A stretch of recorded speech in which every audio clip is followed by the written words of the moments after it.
marka hore assalaamu calaykum waraxmatullaahi wabarakaatuhu. salaan kadib qofka aan la hadlaya waa adiga qudhaada. adiga hadda qoraalkan akhrinaya qudhaada ayay kugu socotaa qormadaydan, waana ku muhiim inaad si taxadar leh oo deganaani ku jirto u akhrisid. ogow tani ma aha maaweelo, balse waa xaqiiqo ka hadlaysa safar lama huraan u ah noloshaada. sida uu lama huraanka adiga kuugu yahay ayuu aniga qudhayda iigu yahay mahuraan, balse iima cadda inaan noqon doono isku duulimaad. inkastoo safarka aad ku qasban tahay, haddana waxaad ku baxaysaa casuumaad laguu soo diray oo mudaysan. casuumaaddu waxa ay leedahay waqti go'an oo aan waxba ka bedeli karin, kana cudur daaran karin. waa qasab in aad dhoofto marka la gaaro ballanta ku qoran warqadda casuumaadda. in aad diyaar garowday iyo inaadan diyaar ahayn macno ma samaynayso. diyaaraddu waa ay ku qaadaysaa xaalad kasta adigoo ku sugan. daqiiqad walba saacaddu waxay ku sii siqaysaa waqtigii aad safri lahayd, haddana adigu marnaba ma ogid goorta aad bixi doontid. dhowaa iyo dheera kuuma kala cadda goorta aad dhaqaaqayso, hase yeeshee mar walba safarku waa kadis, wuuna murugo iyo xanuun badan yahay. dhabtiina waa lagugu dul ooyi doonaa haddii aad nasiibkaas yeelato. inta badan adigoo aan macsalaameyn dadka kuwii aad ugu jecleyd, adigoo aan isku duwan howlihii kaa dayacnaa, adigoo aanan ebyo tirin hawshii aad bilowday, adigoo aan la ballamin asxaabtaada iyo inta howle kaala dhexayso, adigoo aad u kala daadsan oo aan safar diyaar u ahayn, ayaad arkaysaa adiga oo taagan iridda diyaaraddii aad raaci lahayd. iridkaasi gelid mooye ka noqod ma leh, albaab dhinaca dambe ku yaala oo laga sii baxo ma leh, cid diyaaradda ka soo degayso oo aad fariin u sii dhiibto ma leh. waxaa muhiim ah inaad ogaato arrimahaasi. casuumaadda aad ku safri doontid waxaa kuu soo diray allaah. ciwaanka ajal ku bixid mooye ka baaqasho ma leh. galka casuumaadda ay ku jirto waa sakaraad. fariinsidaha casuumaaddaasi kusoo gaarsiin doona waa malakulmood. tikidka aad ku safri doontid waa geeri. diyaaradda aad raaci doontid waa handool. dalka aad ka dhoofayso waxaa la yidhaahdaa adduun. dalweynaha aad u kicitimayso waa aakhiro. halka aad gashiinka taransitka ku noqon doontidna waa barsaq. garoonka ay diyaaraddaadu cagadhigan doonto waa qabri. garoonka ay cagadhiganayso diyaaradda ku sidaa waxaa jooga saraakiil laanta socdaalka ee qabriga qaabilsan, kuwaas oo hubinaya in baasaboorka dalkugalka iyo fiisaha aad ku safrayso inay saxan yihiin iyo in kale. garoonka ay diyaaraddaadu ku degayso waa mid adiga ku gaar ah, balse saraakiisha joogta ee labada ah ayaa qaabilaya qof walba ee soo raaca duulimaadka isaga gooshaya dalalka adduunka iyo aakhiro. waa in aad maanka ku haysaa qodobadan. saraakiisha laanta socdaalka joogta waa malaa'ig, tiradoodu waa 2 oo keliya. magacyada waxaa la kala yidhaahdaa munkar iyo nakiir, waxaana ay ku weydiin doonaan 3 su'aalood oo muhiim ah. saraakiisha waxa ay ku weydiin doonaan 3 su'aalood oo haddii aad ka jawaabto aad garoonka uga gudbayso si sahal ah. haddii aad jawaabaha ku dhacdana waxaa lagugu xiri doonaa qaybta lagu xiro soo galootiga sharci darrada iyo dambiilayaasha. su'aalahan aad wajihi doonto waxa ay kala yihiin: dalka aad ka timid yaa boqor ka ahaa? imaamkaagu kumuu ahaa? baasaboor noocee ah ayaad haysataa? ilaa aad su'aalahaasi ka jawaabto lama eegi doono baasaboorkaaga iyo dalkugalkaaga inay yihiin kuwa saxaan iyo in kale.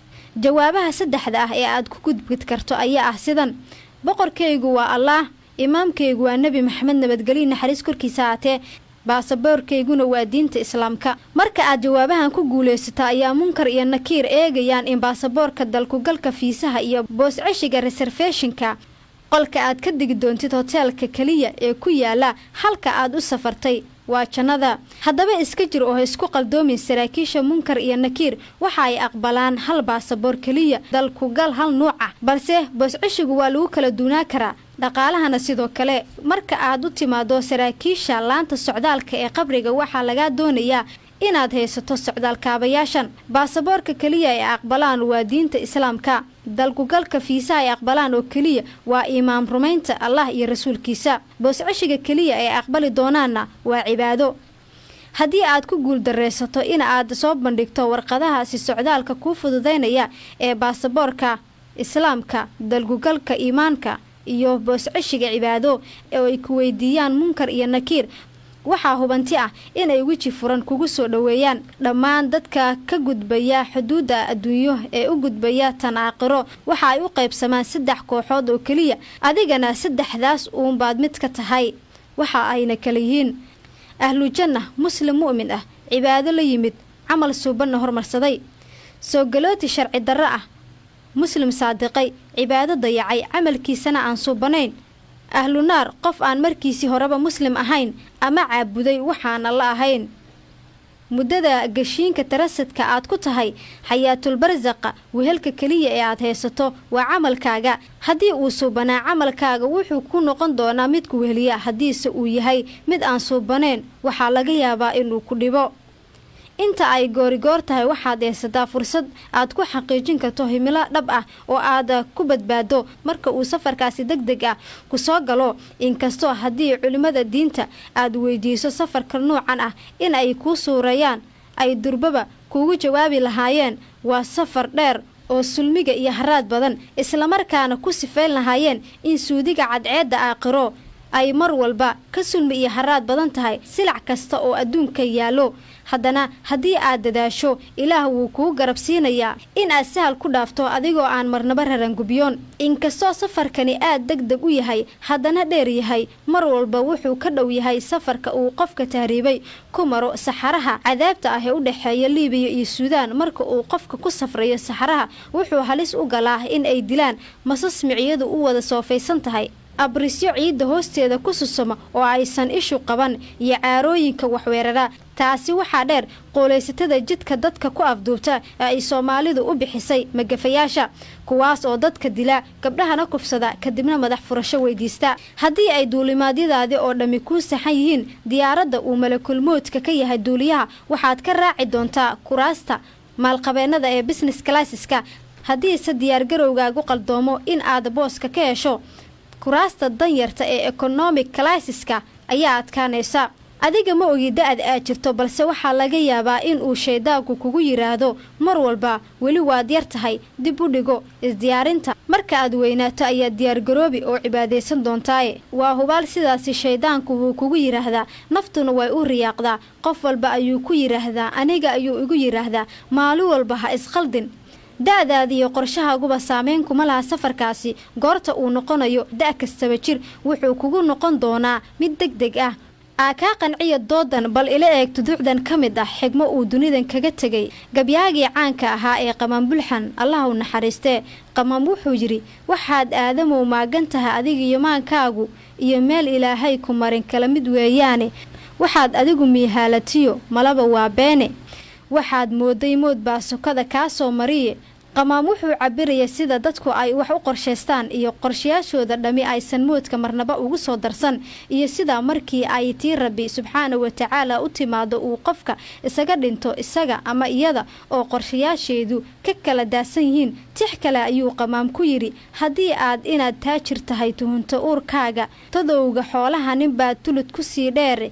wale ina ragow talo adduuntaada uun maaha abwaansalaan carabeeye oo isagana ka mid ah abwaanada suugaantooda raadka muhiimka ah ku reebay taariikhda Soomaaliya ayaa waxa uu yiri cadad ma lahan rijaaladan intay calal ku duubeene oo ay meel cabaar loo qodqoday kaga caraabeene oo camalka mooyee qabriga cidna ugu yeedheen mar haddii ay xaaladu sidaas tahay maxaa kula gudboon inaad samayso inta aad fursadda haysato si aad ugu diyaargarowdo safarkaasi lama huraanka ah waxaa kula gudboon inaad haysato dhowrkan shay ee ah sahaydii aad wadada ku mari lahayd dhaqaalihii aad meel ku tegi lahayd wixii aad ku noolaan lahayd marka aad degto jannada si aad wax meel u dhigato waa inaad bakaar akoon ka furato bangiga ilaahay ee ku yaala halka aad u sii socoto ha kaydin lacag aan aakhiro ka socon doonin lacagaha kaliya ee aakhiro laga isticmaalo ama ka soconaya waa taqwada haddii aad og tahay in durbe xisaabta lagugu leeyahay ay ka badan tahay midda aad baraagta ku kaydisay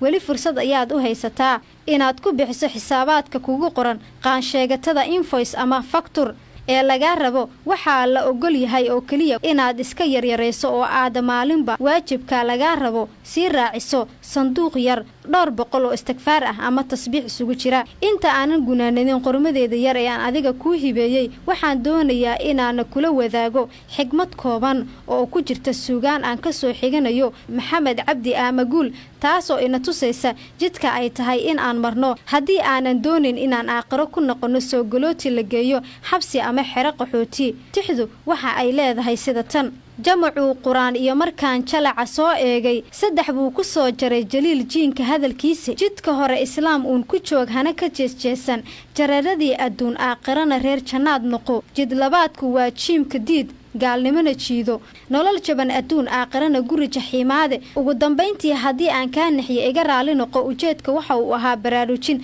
haddiise aad qormadaydan u aragtay inay tahay muhiim waxaan kaa codsanayaa in aad la wadaagto asxaabtaada ama dadweynaha intii aad ka gaarto darbo intuusan daarku kaa buuxsamin haddii aad hayso talo muuqaalo ama warbixino kale oo gaara fadlan ku soo hagaaji Al Jazeera News oo kule hufnaan howlkarnimo iyo hadalsan ayaa horumar lagu gaaraa